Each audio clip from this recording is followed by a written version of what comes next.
The NBA Gambling Podcast on the Sports Gambling Podcast Network is brought to you by Kalshi, making real money predicting sports. Kalshi is available in all 50 states. You get $20 free when you use that promo code SGPN. That is promo code SGPN over there at Kalshi. Yes, sir. We are back with another edition of the NBA Gambling Podcast on the Sports Gambling Podcast Network.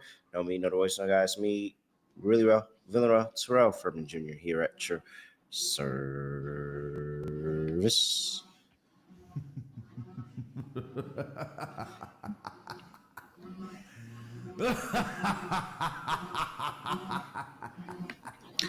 All right, I am in a sweat after some unnecessary points at the end of that first half. My lock, Dallas Mavericks team total under 112.5 is in jeopardy as the Mavericks have 58 points in the first half. We'll see what they do in the second. Also, have my dog of Michael Porter Jr. going right now. I had him for a 30 plus points. He currently has 20 in the first half. He has 20 of their 49 points. Not good sledding. Very, very much happier that I put the money on Michael Porter Jr. instead of the entire Brooklyn Nets. But now we'll see what happens with that. My co-host, Scott Reichel. Scott, what's going on? Scotty, beat me up. Surprise. Yeah, can't complain. I ended up splitting my picks from the last episode. Bit annoyed at myself. I took the Spurs first half against the Rockets, and they no-showed the entire first quarter, basically, defensively. And then, of course, they won the game outright. So if you took the full game instead, you ended up winning. But I had an alt spread on Charlotte, and they ended up burying Memphis. People were telling me it was a trap line. I could not care less. The Hornets dominated the entire game, and they coasted to a nice double-digit win. So yeah, once again, ended up splitting. If you took the Spurs full game, you ended up winning both, but either way. Made some money because the Hornets were plus money. So either way, it could be worse. But yeah, pretty, I'd say, underwhelming NBA card today. I know Maxey had the game winner against the Kings. I mean, why are you in a close game with Sacramento? I don't know. But a win is a win. And besides that, it's been a bunch of blowouts. The Wizards won by 10 against Milwaukee. Houston beat Atlanta by 18. Minnesota right now is killing OKC. Suns are up by 16 at the half. Nuggets are up by 15 at the half. And yeah, not many close games on the card today. So we'll see if the second halves pick up or if it might be another edition of the National Blowout Association.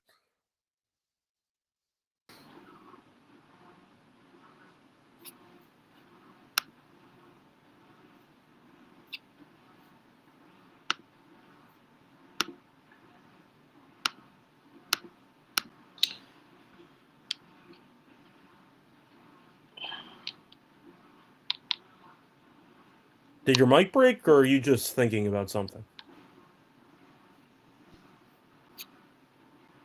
I guess your mic broke? Okay, cool. Do you want to refresh? I don't really know what's happening right now. Oh, I'm here. I'm Okay. Yes, I don't know. I think my cord has a short in it, so I think I need to invest in a new cord. I think that's now. I think I found out the issue, and I think the issue was in the cord itself. So we will look into that. I have no idea what was going on. Clearly it didn't want me to talk about at all the Philadelphia 76ers and just. I just can't believe that Cat is really doing this to me when the East is this wide open. I just cannot. I cannot believe. I hate that it's gotten back to this, but like, I'm even more confident that the Knicks are not going to do anything this season, even especially because they're the reason I didn't hit my lock. Knicks destroyed the Raptors. That last episode we were just talking about, Scott, and I also missed the dog as well as the Warriors handled business against the Utah Jazz. Not too many times I lose the Jazz play at home, so you know what? I'll take it. A lot of stuff going on. 60 points now for the Dallas Mavericks as I have them on the screen with the Charlotte Hornets. All right, I let's saw get flag. I saw flag at like 25 at the half. yeah. And he looks confident out there. Well, it's a battle of rookie of the year right now. I mean, you got Knipple versus Flag. Those are pretty much the only two candidates we have. Some people are going to pretend Edstrom's got a chance. No, he doesn't. So it's a two-horse race, and we'll see what happens. But of course, with the media, it's going to be Flag's to lose if Flag reaches the game criteria. But both guys look really good. I think his flags to lose. It had to be like some crazy injury or something. Yeah. All right, let's get into it. How many games we got on the slate today, Scott? I 9. believe we have 9. NBA's been doing really good with this consistent 7 to 9 game Yep. slate. Mhm. Like sometimes we have the big slates, but it's never really any more of the like 3 game slates anymore. You notice that? Like, Yeah. kind of gotten rid of that. All right. Before we get to that, gotta remind everybody, go get all of our picks and podcasts in one place, the SGPN app. Make sure you check them out over there at the app. The Sports Gambling Podcast, the NBA Gambling Podcast, WNBA Gambling Podcast, MLB Gambling Podcast, English Premier League Gambling Podcast. Shout out to you, Malcolm. Miss you, buddy. All right. Get over there, check out all the picks and podcasts in one place. What's next here? 7 p.m. on the East Coast. Only 7 p.m. game on the East Coast. The Los Angeles Lakers on the road going to play the Washington Wizards. Lakers are laying 8.5. 229.5 is the total. Injury report. If I can pull anything up. Well, the Wizards, for one, we'll see what's going on with them. They did have a win tonight against the Milwaukee Bucks. 109.99. They get it done.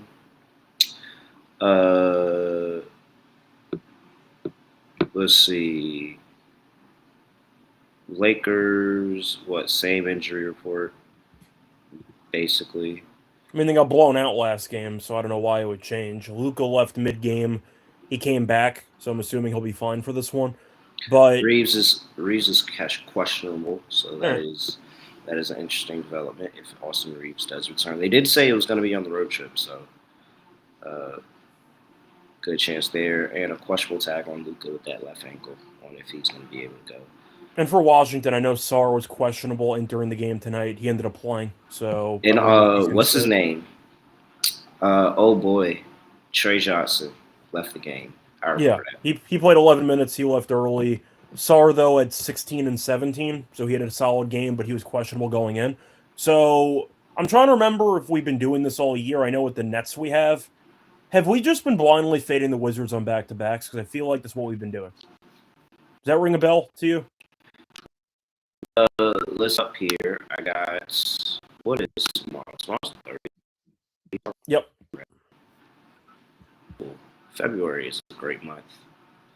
Month of February. All right. Washington Wizards on the second leg of the back-to-back this season are currently sitting at load. They have not won a game. They have covered. They have covered. They are 3-5, so they managed to cover a few of those games. They have not won a game at all, and they have typically gone under the total. 3-5 to the total. So that sounds right. That sounds right, though. Like I just selective recall told me they'd just been horrible on back-to-backs, and we just kept fading them all season. I don't really see any difference, especially because of how they got blew out against Cleveland. Like, this is literally the Lakers. But how many times do we watch the Lakers get blown out by a seemingly decent to good team and then come back the next night and blow out some bad team? Yeah, I feel like it's a good spot for the Lakers. Wizards, I know that they've been playing better lately, but I do still acknowledge how bad they've been on back-to-backs. Sarr being questionable for Trey Johnson getting injured mid-game. They should be a little bit shorthanded in this game.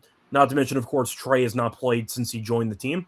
But you're looking at the Lakers who got blown out at home. LeBron got his, 40th tribute video from the Cavs. And then Bronny came in and had 8 points in garbage time. But the Lakers, they're not a good team, but they're good enough to beat a bad team in a good scheduling spot. And that's what I think this is. The Wizards being terrible on back-to-backs, the Lakers having an incentive and a good bounce-back opportunity against the bottom feeder in the East. And as you said, Reeves might come back, so it's a little bit more offensive punch. I'm not sure either team's going to guard anybody, so I like the over in the game. But if Luka walks into a 30-point triple-double, I'm sure you'd walk into once again, you just wouldn't be surprised. You just look at the box score and go, yeah, it sounds about right. Luka with like 32, 12, and 10. Yeah, okay, sure. The Wizards, we know, aren't a great defensive team. If Sarr doesn't play, you have no rim protection at all, because I think we all know that their front court depth is lacking. I'll say that. So, yeah, I'll go Lakers in this game. Give me the Lakers in the over.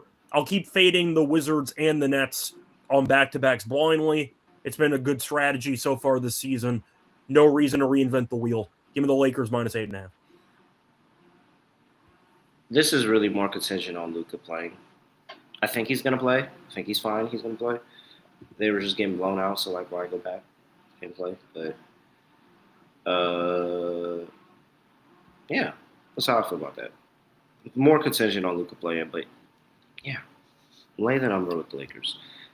I'm not a believer in this Wizards team, and I think it's a horrible spot. And I agree with you. Wizards on the second leg back-to-back haven't been good, so. Lakers, when they win against bad teams, they like to, win by 10. They just beat the Bulls by 10. So I'll go ahead and give 10 points to the Lakers. Pretty chalk.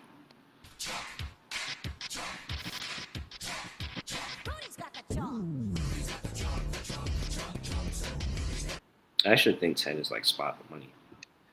229.5 is total. I'll go over because I don't trust the Lakers to guard anybody. And I don't expect the Wizards to guard people either. So if you want to go Lakers team total over instead, I understand that angle. But I'll go with the over. No, give me under. Okay. I do not trust the supporting cast of the Lakers, and I definitely don't trust the Wizards. I think offensively, everybody outside of Luka, Austin Reeves, and LeBron sometimes now really, really struggle offensively. Maybe a little bit of Rui Hachimura that's able to score. But, like, everybody else is really hit or miss sometimes. So, I don't trust everybody. I don't trust everybody to just give me the points, even if they're wide open. So, I'll take under 229.5, actually. Yeah, actually, you bring up a good point with Hachimura. Do revenge games exist when you leave for an actual franchise? Like, if you end up leaving just a joke of an organization, and you end up going to a Lakers team that's in the playoffs every year, etc., do revenge games still count, or do you just send them a thank you basket every time you stop by? I think I think you send them a thank you basket and just say, you know what. That's kind of how I feel. I don't think there are any hard feelings at all. I'm not mad at you. Yeah. I did the best I could here, and thank you for getting me up out of here. That's what I assume too. But he's probably going to Rose Bar to live in the nostalgia though. Could be. It's either that or he's going to MGM. So one of the two. Was it National Harbor? Yeah, I could see him over there. Love the National Harbor. All right. Before we get to the next game of the slate, let's just go ahead and talk about Avo. Sports betting tool that helps you make a profit every single time you decide to place bets. They do this by spotting arbitrage and plus EV opportunities faster than anybody else. So if you're new to that, by the way, that's when you can lock in a bet on both sides and secure a profit. Really clean dashboard to make it super easy to use and understand and learn about all of this stuff. You've got a Discord as well at AVO Official, AVO Official, and you can see the success people are having using this platform. So get started at avo.bet. Use promo code SGPN for $18 off. That is avo.bet. Promo code SGPN for $18 off. We're sponsored by Kalshi. Real money prediction market, legal in all 50 states. NFL, college football, college basketball, NBA, NHL, more, and politics, entertainment, weather. You can do all of that over there at Kalshi. Trade it all. New Kalshi customers get $20 when they use promo code SGPN over there at Kalshi. KALSHI, promo code SGPN. Come on, get $20. Why not? Dope. Okay, the Mavericks are. I would like the scoring to slow down a little bit. here, getting dangerously close to that total. And it just kind of looks like they're gonna go like right over the total. And Charlotte's, I'm gonna be mad that I just didn't lay the 4.5 with Charlotte. Ultimately, this was what it's looked like it's gonna be. I'm gonna be mad. I just didn't lay the 4.5. I should have. I got a little cute and went. I'm wondering if I want to go for a Charlotte play-in ticket. Because with Diabite, that this would be 11-1 if They're they 3 games back Brooklyn. of Atlanta. Oh, and they're playing right now, so it might be 2.5. But I mean, don't look now. 2.5 behind Atlanta, potentially 3 behind Chicago. This could get interesting. Yep. I don't mind it for Charlotte.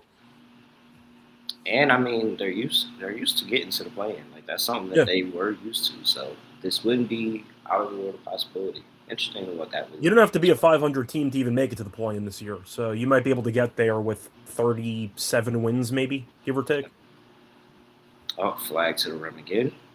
Yep. Yeah, I think this team total is not going to go my way. All right, Orlando at home, welcoming the Toronto Raptors in a rivalry game of 2 Florida teams here. The Orlando Magic are laying 1.5. 220.5 is the total. Injury report. Let's see. What can I pull up here? All right, for the Toronto Raptors, it looks like Jakob Poeltl's out and Franz Wagner's out. They had a nice win against Miami. I mean, Miami can lose to anybody, so I don't know if that means anything. They were 8.5. They were laying 3.5, and it was a very contrarian play. I wish I had made my dog, especially when the game was going on. I was like, man, I really should have bought into Orlando, just having a get-right game against Miami. Yeah, okay. I saw Miami just beat Chicago a couple of seconds ago. They did cover. They almost blew a 10-point lead in the final minute, but either way, they won by 3, so they did cover. But yeah, Orlando is a team that I'm still not that interested in, but they are better at home than on the road. So if you want to factor that in, you can. Toronto, though, quietly 16-9 on the road. They're just a solid road team. Yeah, 15-10 against the spread. So they've been really good on the road.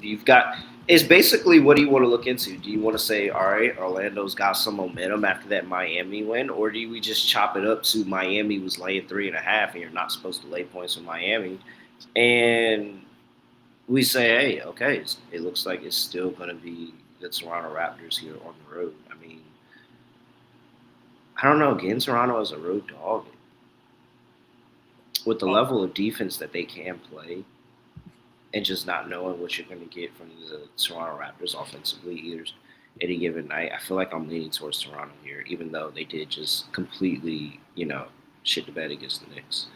Yeah, I think I'll go with the Raptors as well. It's a matter of trust for me. Yes, Orlando did end up having a nice win against Miami, but we have seen Miami punt games away on the schedule that they probably shouldn't be losing. Toronto, they looked pretty good early against the Knicks. Then I don't know what happened in that second half, but they just forgot how to play basketball. And Towns had, I forgot what he had, like 8 points and 24 rebounds or something stupid. But either way, the point is they couldn't rebound the ball in this game. But I think I'll go Toronto. I might not trust either team that much for different reasons, but I trust Toronto more. So good enough for me. I'm probably not going to bet this game. I think there are better games out there, but I'll go Toronto and I'll go under. First team to 107. Toronto's quietly had their number recently, too. Yeah, that's why I'm going with Toronto, but first team to 107 wins. Give me an ugly, physical, one-possession game, and I'll pick Paolo to brick a shot at the end. Give me Toronto money line, and give me the under. You have anything else you want to add for the game? No, I'll take Toronto, too.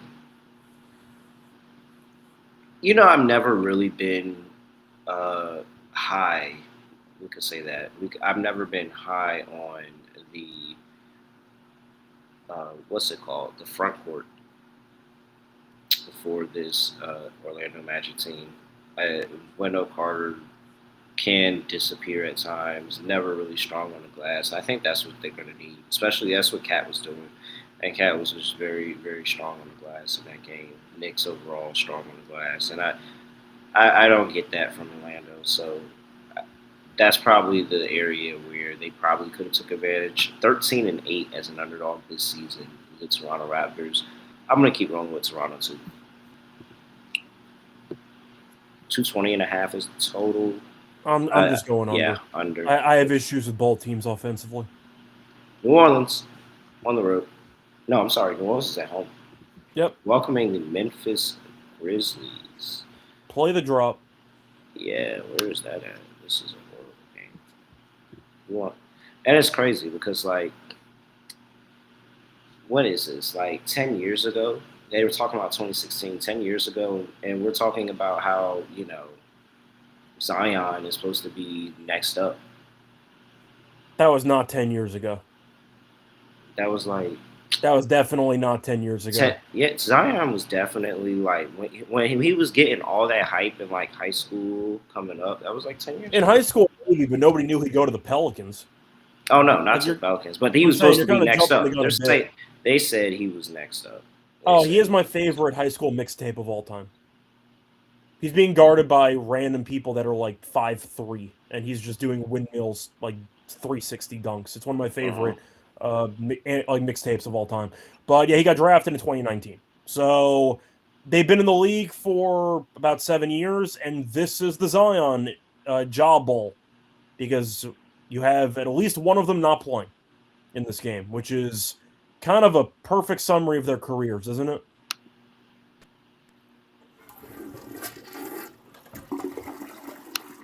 I think that is a better summary of both of their careers that too. Right now. A little bit less job in. Correct. A little bit less job, but it's still, I would have thought that Ja would have made a Western Conference Finals by now. I'm actually curious.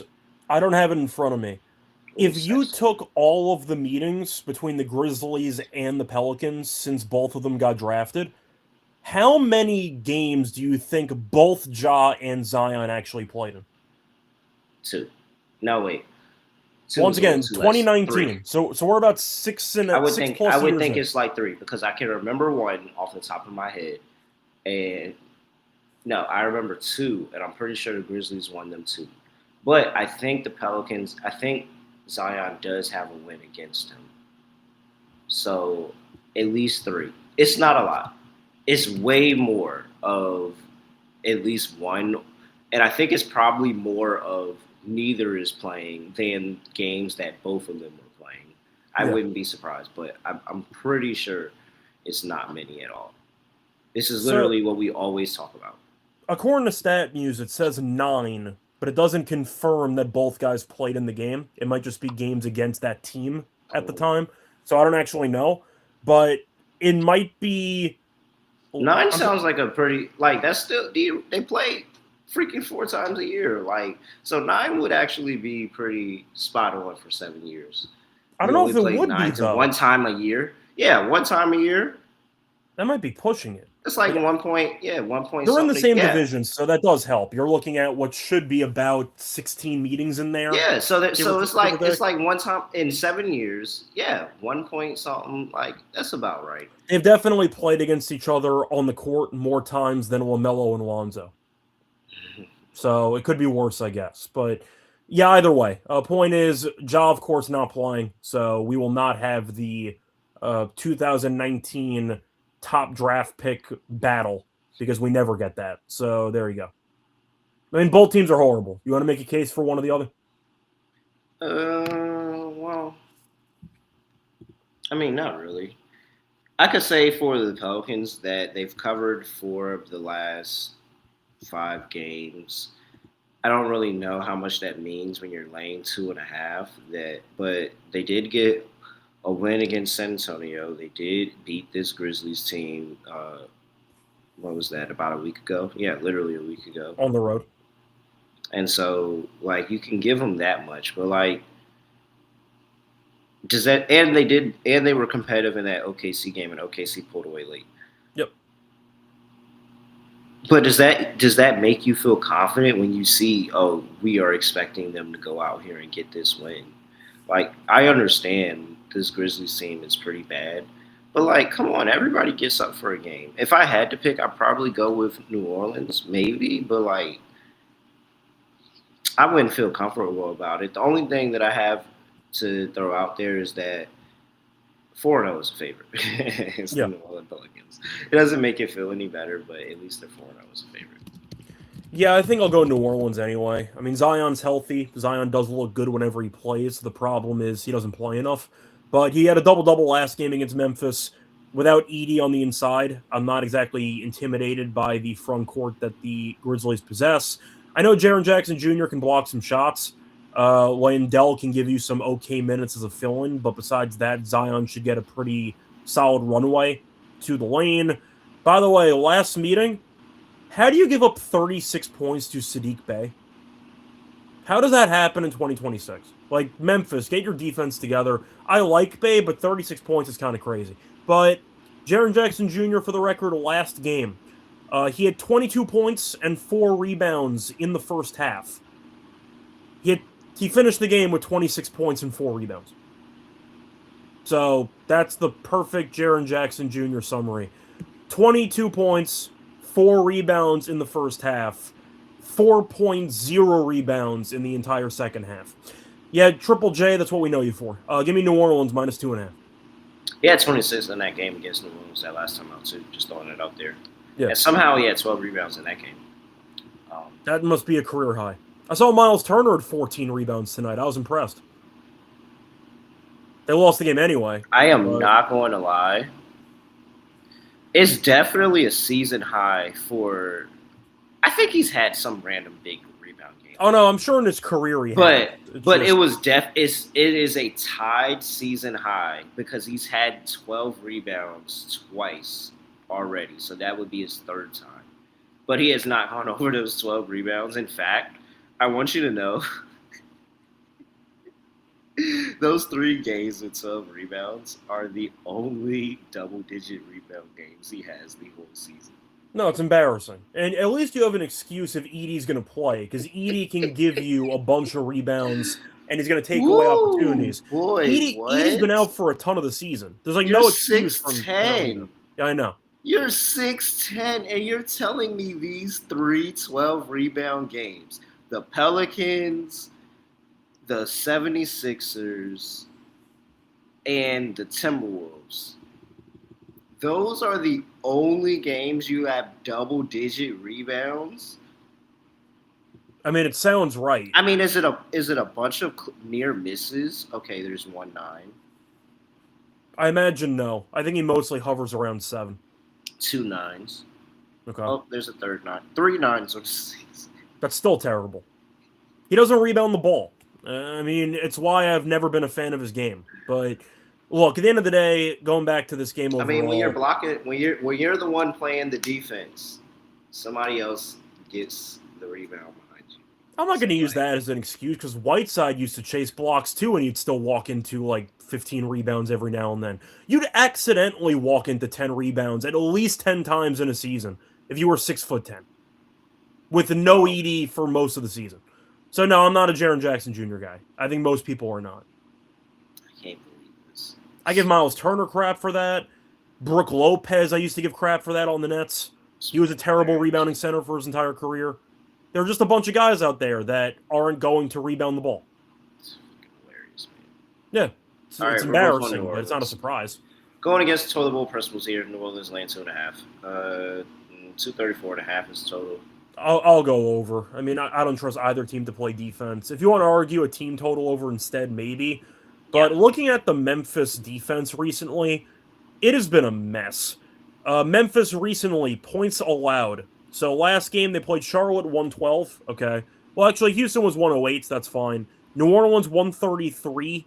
Atlanta 124. So you can argue that they've been kind of up and down in terms of totals. So you have any argument here? Because if you want to go under reading off the recent game log, I could actually understand the angle. But conceptually, I just don't see much defense being played. No, yeah. I'm not going to bet the total or the side in this game, but I would take New Orleans team total over. I wouldn't mess with anything offensively on the Memphis side of the ball. I think it's going to be a bunch of Jaren Jackson Jr. and nobody else, to be honest. If I was going to, maybe Cam Spencer assists, but that's basically it. All right. Portland on the road playing the New York Knicks, coming off of that big win in Toronto. Knicks laying 7.5. 227.5 is total. By the way, unrelated, Porter Jr. 31 points. Thank you, sir. At least something went right. Rob Williams, Time Lord, is a questionable for the game. Left knee management. We've got no Chris Murray. Both of the Murrays. I mean, dude, like, both of y'all are hurt. Like, yep. Denny Avdia is a questionable with that lower back. Duat Reed got season-ending surgery, and Scoop Henderson is cleared to participate in contact drills, Scott. Then we have Deuce McBride on the other side, questionable, ankle injury, and Josh Hart is a questionable with a right ankle injury as well. I'm going to let you go first because this is your team, but I don't like laying points with your team at the moment, but they are better at home. Denny Avdia is going to be the X factor here. Denny Avdia, I think, is going to have a big game and is going to lead the charge here, along with some pretty good defense on the Trailblazers side of the ball, especially with Jrue Holiday leading them, keeping this group settled in Madison Square Garden. Probably get some random player also having the game of their life in Madison Square Garden here as well. Knicks turns Jalen Brunson in the fourth quarter, as they always do. I mean, he's the clutchest player in the NBA. I think it's a lower scoring game. Don't expect a lot of points here. Expect some ugly basketball, good defense on both sides. Broke. Oh, did it? No, you're back. You're good. Okay. Yeah, expect some good defense on both sides. And Jalen Brunson take over at the end of the game. Give the Knicks the win. Trailblazers get the cover. I will take the points. Denny Avdia has a big game here. Yeah, I think for this matchup, it really comes down to if I think Portland can get enough points in crunch time. I do want to point out that Jrue Holiday is off the injury report, so congratulations. Jrue Holiday might actually play, or he has been playing a bit, which is nice to see because we know this team sucked when he didn't play. So I want to ask, does Holiday coming back mean anything to you? Because he missed about, I don't even know, 3 months? That was a big part. He's a big part of my breakdown here and why I think they'll be in this game. He's just going to be able to really settle this group down, get them on the road in Madison Square Garden, keep them where they are defensively. Him, Camera, really good athletic wings that can guard. And then I think, X player, maybe it's Shady and Sharp that has the big game. Maybe it's Grant coming off a bench, or Caleb Love on the road at Madison Square Garden that has that big game that kind of gives them the little push. It keeps them in it, but I think it's a lower scoring game that the Trailblazers are right there, and then Jalen Brunson takes over in the end. Yeah, I think I might agree with you, but I do think the Brunson-Holiday matchup is the most important matchup of the entire game. Avdia might have a solid matchup, but we'll see what happens there. I think Cat should be fine in the game. We'll see how that goes, but I think I'll go Knicks with you. I don't feel great about it, though.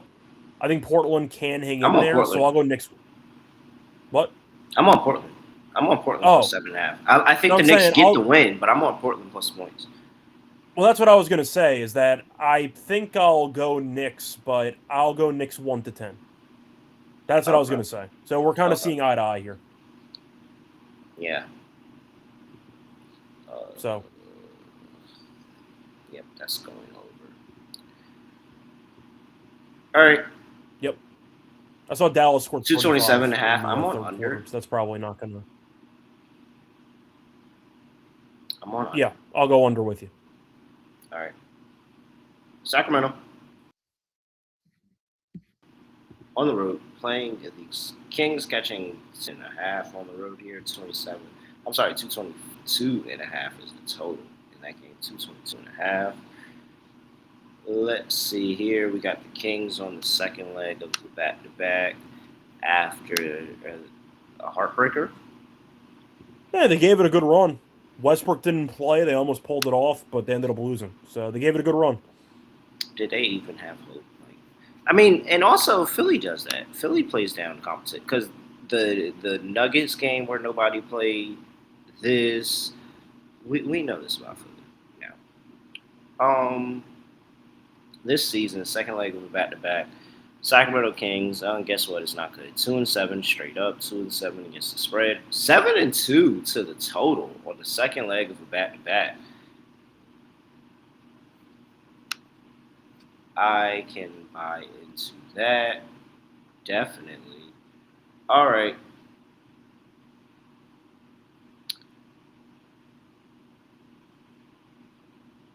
I'm going to go ball. I mean, I get it. We've seen Sacramento kind of come up in a couple of spots. The Philly game was close. Cleveland game was close. But like, as much as I don't like Boston, I don't know how you can ever feel good just saying, yeah, I'm gonna put money on the Kings today. Yeah, I feel the same way. I mean, Kings we know are usually not competitive. They were competitive and they still didn't get the win. Are you picking a good effort from Sacramento in back-to-back games? Because I know I'm not. Boston has not been very good for the last week or two, and I have been kind of fading them on the spread recently, and it has worked out. But this is just a good spot. I mean, Sacramento defensively we know is not very good. We know that in general, Sacramento might sit some guys. They have a bit of a veteran core. We'll see if they end up sitting people in this game. Played once this season on New Year's Day. Celtics won by 14 on the road in Sacramento.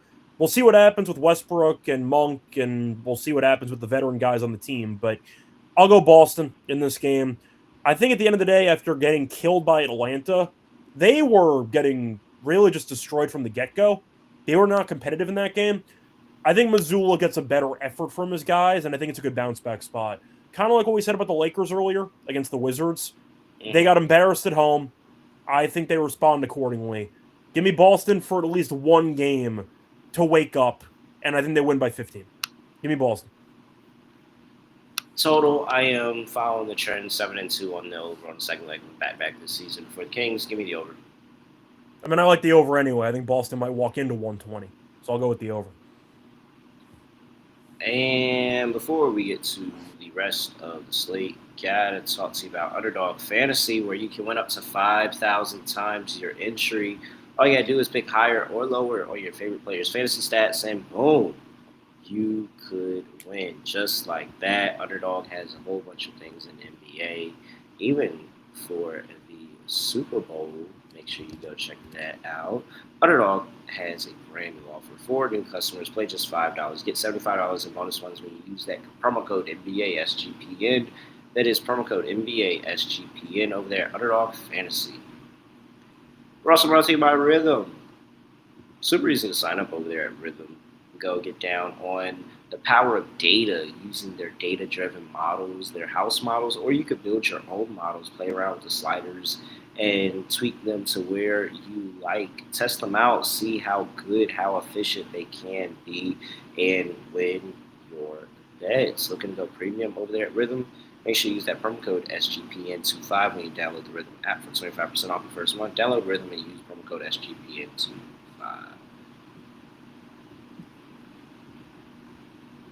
All right. Next up, Cleveland on the road. I'm going to play the Phoenix Suns. Suns are catching 4.5. 223.5 is the total. Second leg of a back-to-back for Phoenix here. They're still playing. What's the score? They're up 15 against Detroit.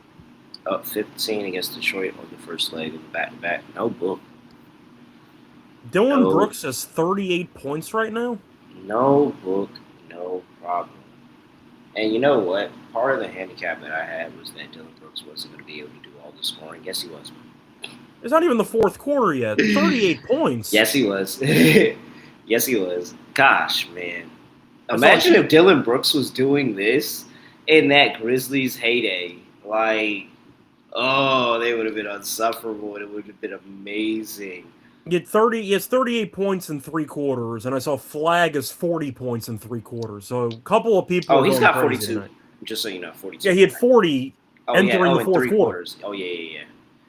So, yeah, crazy game by Dylan Brooks right now. But it is a back-to-back. We know that Booker's still not available.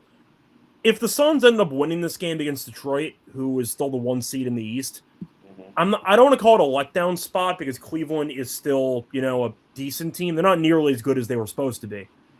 Is this just a letdown spot if you beat Detroit and then you end up having to play again for the second straight night? Because I know Mobley's out. I understand Cleveland might be a bit shorthanded. But do you think it's a good spot to take Phoenix at home getting points? So they are very good at home. Yeah. But it feels like a letdown spot, doesn't it, if they finish this game off against Detroit? I don't think so. 4-4 on the second leg of back-to-back, but they're 5-3 against the spread. 6-2 as a home dog this season. This is just what we continue to always do. Is just underestimate the coaching of Jordan Ott and this team, and he's just going to get them right on the defensive side of the ball. He's going to have them ready to go, and then they get these random big scoring punches like a Dillon Brooks that's just playing out of his mind right now. I think I'd rather bet Dillon Brooks on the second leg of a back-to-back and just say, hey, man, keep it going. Like, do what you just did last night again. I'm gonna keep going with this Phoenix Suns team. I'm just going to continue to trust them. It seems like that they are just kind of coasting off into this win. I think that they're going to be even more locked in trying to handle a Cleveland Cavaliers team coming on the road here. And a team that I still don't trust laying points of any kind. And so laying points on the road definitely doesn't sound good with Cleveland right now, especially with how their defense is playing and they don't have Mobley. So I'll take the team that's playing defense and at home and getting points. I'll take the Suns on the second leg of back-to-back. Yeah, it's a very tricky game for me. I think I'll go Cleveland here because they've actually been on fire lately. They haven't really played many great teams. I mean, they beat the Lakers, beat Orlando twice, beat Sacramento, beat the Hornets. Hornets one aged very well, but they have won 5 in a row. I'll go with Cleveland. I have no incentive to run to the window to bet this, but I think Cleveland's starting to figure it out. I think the Suns are in a pretty bad scheduling spot. We'll see how the fourth quarter plays out against Detroit. This game might get close. You might see a bunch of guys playing a bunch of minutes. Maybe Phoenix sits a couple guys for this game. Who knows? But I like the rest advantage spot, so give me Cleveland minus 4.5. But I am not going to play the side. I really have no interest. No. Might make the Suns my dog. All right, just keep underestimating this team. Once again, it's all yours. I guarantee you I am not touching this game for my locker dog. All right. Let's see. We've got the Clippers on the road playing the Denver Nuggets. Clippers laying 5.5. 210.5 is the total. Well, who's on the injury report for this one? Well, half of Denver's team, for starters, because Joker's still injured. Gordon's being reevaluated again, so he's going to be out for another month or two. Yeah, Gordon and Jokic and Brown are for sure out. We know Cam Johnson, all of them out. So Jamal Murray carrying again. Well, Murray's playing right now, so we don't know if he's going to play a back-to-back, which is always a question mark with this team. Very good point. It is a question mark if he plays second leg of a back-to-back. Kawhi Leonard, questionable. What else is new? Bogdan out. Derek Jones out. And Ty Washington. Any thoughts? Question. Because I think I'm going to go with the Clippers, but I want to see some injury news. But we've seen Denver punt back-to-backs, or at least based on the lineups, they managed to beat Philly anyway. But if Murray might not play, Joker's still out, Gordon's out, they just have so many guys that are injured right now. The Clippers have been playing very, very well since they hit the reset button. The Men in Black nebulizer. That really worked out for Ty Lue. I'm just going to go with the Clippers minus 5.5. They've been good to me lately, and there's really no reason to change my opinion, so I'll go with the Clippers. 6-4 straight up and against the spread for the Denver Nuggets on the second leg of the back-to-back. It's not bad.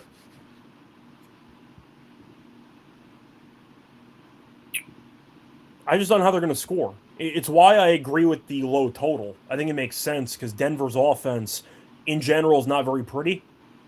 And if Murray ends up not playing, I don't know what the hell they're supposed to do offensively. Besides hoping that, I guess, Jalen Pickett can run the show. I don't really know what options you have. I guess Clippers -5.5, but like, and it makes sense. And the Clippers have been fine, and Kawhi Leonard's probably going to play, and Jamal Murray's not going to be able to do it all himself. But like, any bet on the Clippers never feels amazing. But this is a great rest spot for an old man team catching them on the second leg of back to back, and it's a good chance that it's probably no Jamal Murray. It's not the same as well because Joker's not playing and all, but this is also the team that beat you in the playoffs. Maybe you're a bit pissed off. I mean, they always had this rivalry between these two teams. I guess. The past few years. I don't know if rivalry feels like the right word because Denver's kind of owned them in the playoffs.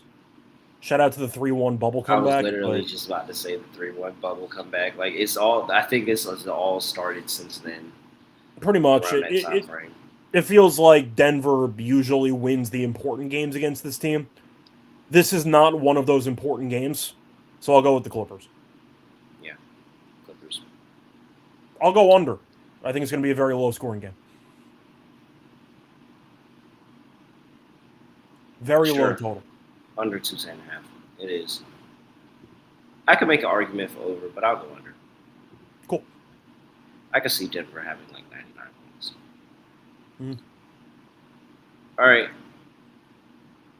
Utah at home playing the Brooklyn Nets. Brooklyn is going to be on the second leg of back-to-back. It's not actually – the game's not over. We'll say that. Utah's laying 3.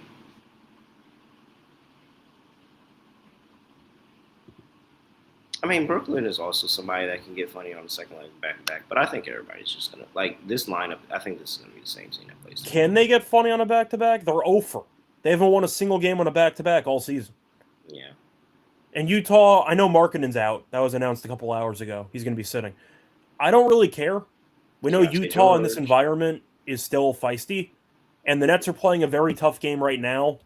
In altitude, they're playing in Denver, and now you're heading right back to play Utah. That's a brutal scheduling spot anyway. You think Porter Jr. plays tomorrow?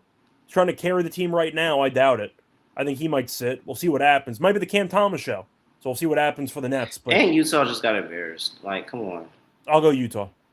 It's not too many times that you're laying points with the Utah Jazz. But if I'm going to do it, I'm going to do it at home.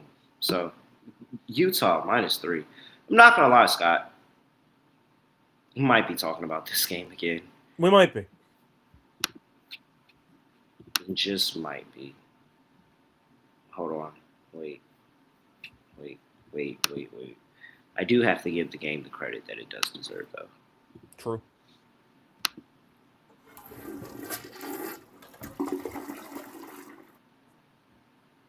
By the way, update. This is a beautiful spot for Utah.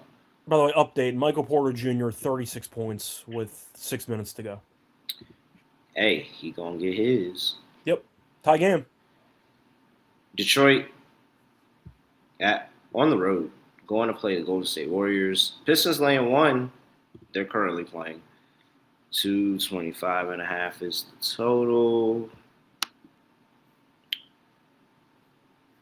So you've got the entire Warriors team that – I think this has to go to a part of the handicap over the next few weeks. The entire Warriors team is shitting bricks. Everybody thinks they're going to Milwaukee. Nobody wants to go to Milwaukee. I know when they look at their phones and somebody's like talking about some type of trade news, and they're like, I do. Like, who wants to go to Wisconsin? See, I don't know if that's actually true or not, because it depends if you think Jimmy Butler is in that trade. Because if Butler is the main piece to match the salaries, then I don't actually know how many other pieces Golden State needs to attach. Kuminga would probably be in there. Yeah. Kerr doesn't play him anyway, so I don't know if that matters. Like, who are you referring to? Because I think I'd agree with you normally, except it feels like the Warriors. It can literally, like, yeah, we talk about it like this, but we've seen trades. We've seen weirder trades. At this point, in the locker room, nobody knows who's going to be there after the deadline. They know the Warriors are making a move, whether it ends up being for Giannis or it's somewhere else. I think the entire Warriors locker room is shitting bricks for the next couple of weeks. You might be right. I also think that the odds of Golden State getting Giannis are significantly lower than what social media suggests. I really don't think Golden State has a good trade package for Giannis. It doesn't. They don't have to have it, but it's just No, the I get thought it. of, It's the possibility that's there. I get it. We It's the could be unknown. on the move. We could be going somewhere. I could not be with this team anymore. I get it. I'm just playing devil's advocate because I see a bunch of people on social media. I see Windhorse and ESPN constantly promoting Golden State, trying to get Giannis. Are we looking at the same roster and assets? Because I don't really know how that would get you Giannis. It reminds me of when Miami was linked to Damian Lillard for about 3 straight years, and everyone kept trying to just make trades on ESPN and other platforms, suggesting that he's going to go there. And then Portland, or in this case Milwaukee, is just looking at the roster going, are you out of your damn mind? Like, you have no pieces to offer us at all. I don't think Golden State has a good enough trade package, so I don't think that's going to happen. But I think you're right. I don't think the players know any better. And you could argue that maybe an Anthony Davis trade could be in the works. They could go for another person. There's some type of trade in the works for Golden State, but I still don't think Giannis is happening. But that's just my opinion. I think Golden State's assets are extremely worse than people want to admit. Agree or disagree? Because I don't like their trade package. That's not the premise. That's not the premise. I know that's not your point. I know, but that's not the premise. I want to back to the game. I think Golden State's locker room machine breaks. I think this is a great spot for my Pistons to, one, bounce back off of what looks like is going to be a game that you just never really felt like you got comfortable here for the Pistons on the road. And now you got to go to an even crazier environment and lock in and go out there, have a good performance against a team that normally performs really, really well at home. But I think the juice is just not there right now. And so I like the Pistons to bounce back in this one. Give me Duren having some big game. He's got 20 and 10 already here. So give me Duren to have some big game against the Warriors. I think defensively they'll figure it out and they'll do enough. Steph maybe will get his, but Cade Cunningham comes back out on another night and has a great night. And this Pistons team has been solid on the second leg of a back-to-back. 6-2 on the season. So, and that's all I need. I just need a win here. So give me the Pistons. They get it done. Yeah, I'm going to disagree. I'll go with Golden State in this game. Not going to be, once again, one of my favorite plays on the card, but I don't like the spot for Detroit. You're playing in Phoenix. You're immediately playing against Golden State the day after. Not the best. I mean, Golden State, even without Butler in the lineup's actually been pretty decent lately. I want to point out they're 17-7 at home. They have been up and down, but they were able to finish a long road trip. They're going back home now. They've been good offensively at home. So maybe the over is worth a look. I mean, reading off the point totals here in the last couple of Warriors home games, they played Toronto 143-127, played Miami 135-112, played Charlotte 136-116, played the Knicks 126-113. So a bunch of high-scoring games lately for Golden State at home. I think that's the angle I like more. Give me the over in this game. I think we get points. Golden State seems to have voluntarily played faster over the last week or two. And maybe that's the adjustment they make without Butler. They have a bit of a younger roster, or a younger starting lineup, I mean. They want to pick up the pace, and it feels like that's what I've noticed recently watching them play. I don't see a reason why Cade would not appreciate the fast pace as well. So I like the over. I think this number's too low. Pistons team total over for me. All right. Lock dog, underdog. You're going first. I think I already know what your two plays are going to be, but really, I don't even know what my two plays are going to be. I think I know what your two plays are going to be. How is that possible? I don't even know what my two plays are going to be. I'm literally looking here trying to figure it out now. Lock, Utah laying 3.5. Yeah, that was the one that I had. Okay, all right. And then I got to think of what I was going to choose for your dog. Let me just think about this for a second. I don't think you. Yeah, okay, I think I got it. But Utah was the lock that I had for you. That was a done deal. That wasn't even a hesitation. It was close to being the Lakers. Okay, it was not the Lakers. That was not the one that I had in mind. It was close. I was fully committed to This Utah. is such a Lakers spot. Like, I know.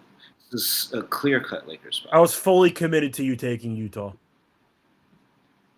I probably would have did something with Jalen Duren if we, if we were doing this like yesterday. I probably would do something with Jalen Duren. But give me the Suns plus 160.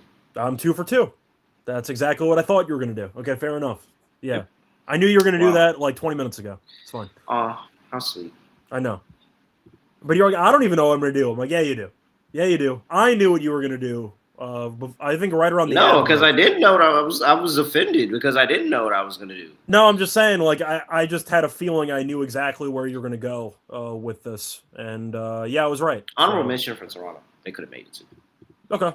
Honorable mention meaning nothing because you didn't pick them. Anyway, for my lock on the show, I'm not going to double lock Utah, especially laying points. That just sounds like a miserable time for everybody involved. Do I trust the Lakers enough to actually show up for once in their damn lives? I mean, the Wizards are on a back-to-back, so that they are really bad on back-to-backs. You know what? I'll go back to first half plays. Give me the Lakers first half in the game against Washington. They got buried at home. We know the Wizards might sit half the team. Sarr was questionable. He had a 16 and 17 game. Lakers first half, I can get 4.5 at -125. Sure, sign me up. I think that they should be motivated to get off to a hot start here. I'll ignore the potential collapse late in the game. Give me the Lakers first half, -4.5 as my lock for the show. For my dog, I think I'm going to go with I'll go with a margin, actually. Give me the Knicks 1-10. I think it's a good spot for the Knicks to win, but I do think Holiday being back helps Portland out defensively. I think it should be a close game, a physical game, and I think the Knicks having Jalen Brunson definitely helps down the stretch.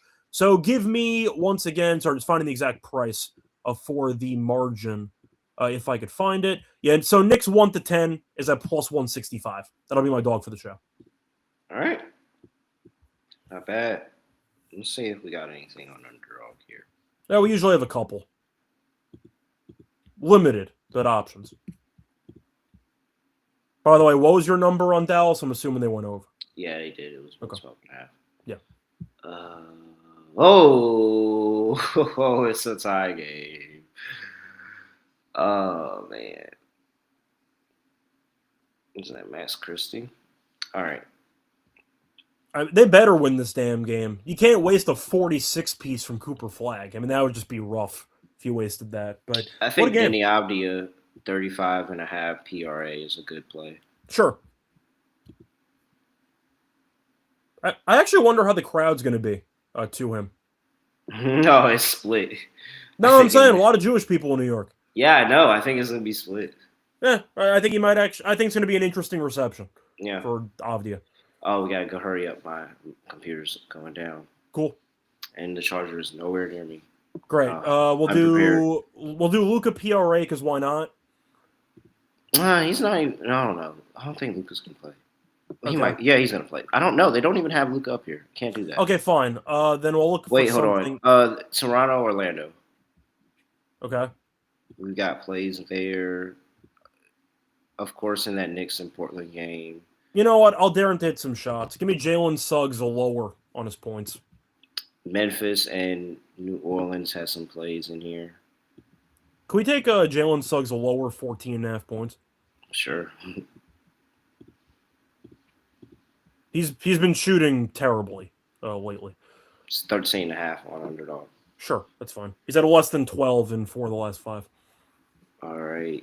Memphis and New Orleans. Yeah, I talked about it. Jaren Jackson Jr. Let's take his points. Higher 22.5. Cool. Still fade the Derek Queen and Zion can't guard him. And plus, he's going to go inefficient and have like 23. Like, this game's crazy, by the way. Flag hit another 3. He's got 49. He's got 49 points. Oh, are you? Wait, so you're so you just told me what happened. Great. Well, I didn't spoil anything else after that. I didn't realize you were behind. Hold on, I'm about But to watch Flight. Oh wait, no, I gotta hurry up and do the show. All Yeah, right, I so know. we've got Jalen Suggs. What?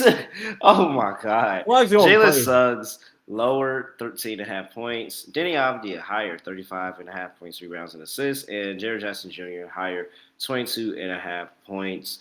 6.18x. $100 gets you $618 over there. Underdog Fantasy. Make sure you use that promo code NBA SGPN. Scott, anything else from people before we get out of here? Now your computer's about to die. Have a nice weekend. All right, we'll see you next week. He's at Russia Radio. Matt really real __. Make sure you give us a follow on X at SGPN NBA, YouTube.com/NBA Gambling Podcast. Subscribe, like, comment, do all of that stuff. And also 5-star rating review wherever you get your podcast. Apple, Spotify, doesn't matter. With that, that is it. I have nothing else to say, nothing else to do. No other way of any podcast just going to end like this. We are Avi.